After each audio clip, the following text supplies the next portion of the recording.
Olá! Hoje a gente mergulha em algumas decisões bem recentes e, olha, importantes do STF. São do informativo 1173, viu? Oi. Pois é, vamos tentar entender o que o Supremo decidiu e como isso impacta a vida real, né? Tem de tudo um pouco: direitos humanos, dinheiro público, INSS exato. A ideia é pegar o essencial sem aquele juridiquês todo. Bom, vamos começar. Vamos lá. Olha só, o primeiro caso vem de São Paulo, ADI 5.465. Tinha uma lei lá que basicamente cancelava a inscrição de ICMS de empresa que usasse trabalho escravo. Bem direto ao ponto. Isso, uma medida forte.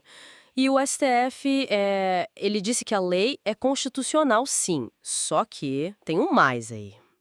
Qual seria a condição? Então, para cancelar o ICMS, o Estado tem que provar.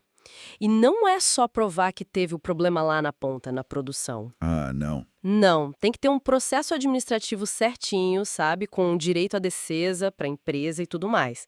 E nesse processo, o fisco tem que mostrar que o dono da empresa sabia, ou pelo menos tinha como saber, que aquele produto vinha de trabalho escravo. Entendi. Precisa do tal do dolo ou da culpa, né? Isso, a intenção ou a negligência grave. Exatamente. Não pode ser algo automático. Tem que provar essa responsabilidade do empresário mesmo. É aquele equilíbrio, né? Combater algo terrível como o trabalho escravo. Uhum. Mas garantindo o direito de defesa. Isso. E outra coisa. A decisão também falou que a punição para o sócio, tipo impedir ele de abrir outra empresa no mesmo ramo, não pode ser para sempre. Tem um limite. E qual é o limite? No máximo 10 anos. Interessante essa ponderação. Bom, mudando um pouco de assunto, mas ainda falando de equilíbrio, agora entre os poderes e as contas públicas. ADI 7.641. O novo arcabouço fiscal, a Lei Complementar 200, essa mesmo. Ela colocou limites de gastos para todo mundo, né?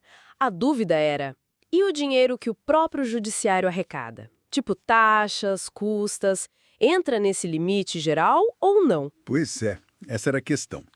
E o STF decidiu que, olha, essas receitas próprias do Judiciário da União, especificamente, ficam de fora do teto de gastos. Ficam de fora. Mas como assim? A lei não era para limitar os gastos de forma geral? Então, o STF fez uma interpretação da lei complementar. Entendeu que essas receitas, por serem vinculadas às atividades específicas do Judiciário, não entram naquele limite global. É para, tipo assim, garantir a autonomia financeira do Judiciário para custear essas atividades. Mas isso não abre margem para discussão? Quer dizer, um tratamento diferente para o judiciário em relação aos outros poderes não pode enfraquecer a regra do teto? Olha, essa discussão existe, sim, com certeza. Levanta a questão da isonomia fiscal entre os poderes, né? O argumento do STF foi que a própria lei já trazia exceções parecidas para outras entidades, como universidades, e que a natureza dessas receitas do judiciário é diferente. Entendi, mas o debate continua, imagino. Com certeza. É um ponto sensível essa questão da aplicação das regras fiscais para todos. Bom, e para fechar, um tema que, nossa, mexeu muito com a vida de um monte de aposentado, a tal da revisão da vida toda. Essa mesma. Discutido agora nos embargos de declaração na ADI 2111. Isso. Só para lembrar rapidinho, era aquela tese que deixava usar as contribuições mais antigas, antes do real, para calcular a aposentadoria. Para alguns, isso aumentava o benefício, né? Exato. O STF tinha até validado num primeiro momento, mas depois mudou o entendimento. Considerou a regra inconstitucional. Aí ficou a pergunta, né?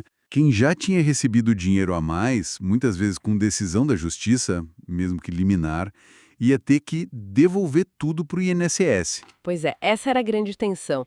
E o plenário decidiu que não precisa devolver. Ah, não precisa? Não. Quem recebeu os valores de boa fé, sabe, confiando numa decisão judicial que aplicou a revisão da vida toda. Isso até 5 de abril de 2024. Tá seguro, não tem que devolver. Ufa. Baseado em quê? Segurança jurídica.